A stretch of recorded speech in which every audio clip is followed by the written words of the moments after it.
Bago ang lahat, shoutout nga pala dito kay Sir James Darrell, no? Salamat sa pag-subscribe. At saka dito kay Sir Dave MLP. Ayan, nakatransact ko lang sila pero nakita nila na nag-vlog daw ako, nag-subscribe sila. Salamat sa suporta mga paps ha. Ride safe lagi. Thank you. Hey guys, grabe ang init sa Pilipinas.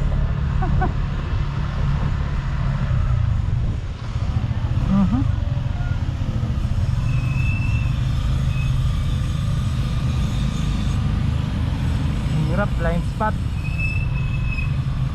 Ayan, laki na ito, nasa unahan eh.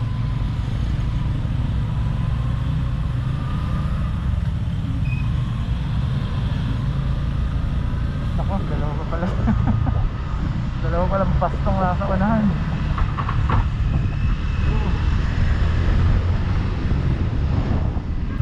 So guys, topic pala natin ngayon yung ano, no, kung gaano daw ba karami yung engine oil na nilalagay dito sa Gixxer 2023 model.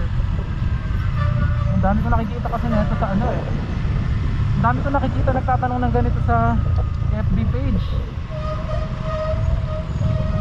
Tsaka parang may nagtanong na rin ito dun sa vlog ko. Ang nakalagay kasi sa makina nito guys, 1,000. Kaya yun. Pero sa manual hindi. Medyo nakakalito kasi guys, iba-iba yung version ng Gixxer eh. Tapos iba-iba rin yung nakasulat sa gearbox. Bali itong Gixxer 2023 model or wala pa rin kasing 2024 eh, no? So ito pa rin yung 2023, 2024 model. Yan. Bali ano na kasi ito guys eh, kung susundan natin yung mga sinauna, kung susundan natin yung bilang, ito na yung Gixxer B3 eh.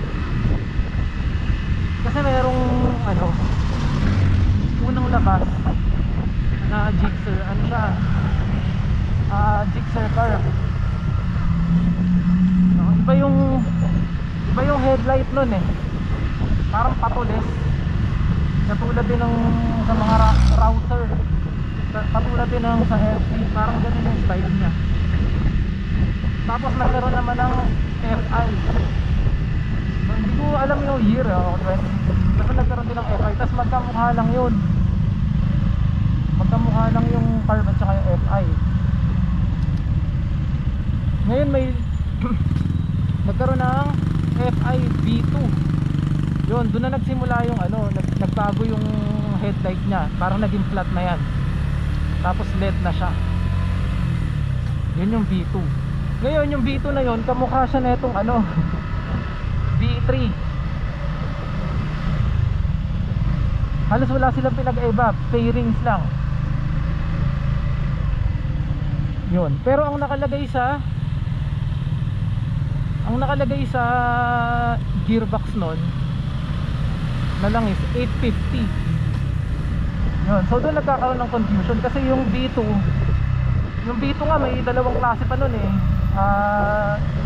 Kasi parang nagpalit ng taon, nagpalit din ng fairings yun. Pero same pa rin naman, 850 pa rin yung nakalagay. Pero ito yung ano, ito yung weird kasi itong B3 kamukha niya yung B2. Kamukha niya headlight, yung mga fairings, magkakaiba lang yung speaker.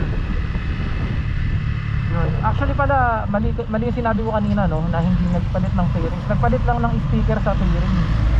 Yun lang yung kaibahan ng ano, bagong B2.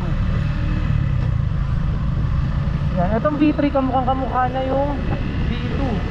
Pero nagkakaiba sila sa nakasulat sa gearbox na dami ng engine oil. 1,000 kasi nakalagay dito sa B3.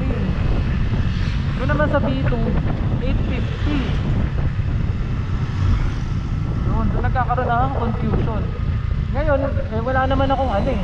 Wala akong V2 at saka nung V1 na FI. At saka yung carb. Ngayon, hindi ko i-discuss yun. Hindi ko alam yung nakasulat sa manual kung ilang ml. Ang ipo-focus ko yung dito sa D3 sa 2023-2024 model ng Gixxer. Kasi ang nakalagay sa gearbox nito,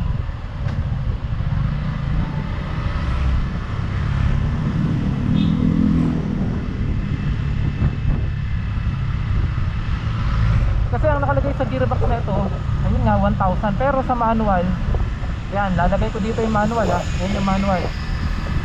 O diba? Ang nakalagay dyan sa manual 850 ml ang ilalagay mo kapag change oil lang. Ngayon kapag magpapalit ka naman ng engine oil filter, 950 naman siya, diba? So hindi siya 1,000, 950 lang yung total nya kung magpapalit ka ng engine oil filter. Kung change oil lang 850. So ayun guys, dito sa B3 yun lang yung dami ng langis. Yung B2 ako hindi ko alam, wala kasi akong manual nun eh. Ayoko naman ng haka-haka lang, gusto ko talaga sa manual. Diba pag nakakita ako ng manual nun, share ko na lang din dito sa vlog. So ayun lang guys, huwag kayo malito. Tsaka huwag nyo uubusin yung 1 liter. Kahit may mga naririnig kayong chismis dyan na okay naman daw yung 1 liter, walang problema, huwag nyo gayahin yun.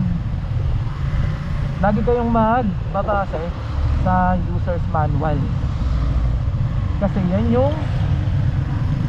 dumaan sa maraming trial and error ng mga designer at saka engineer ng Suzuki bago nila isulat na sa manual. Huwag kayo sa chismis tsaka sa pakiramdam, magbase tayo sa science.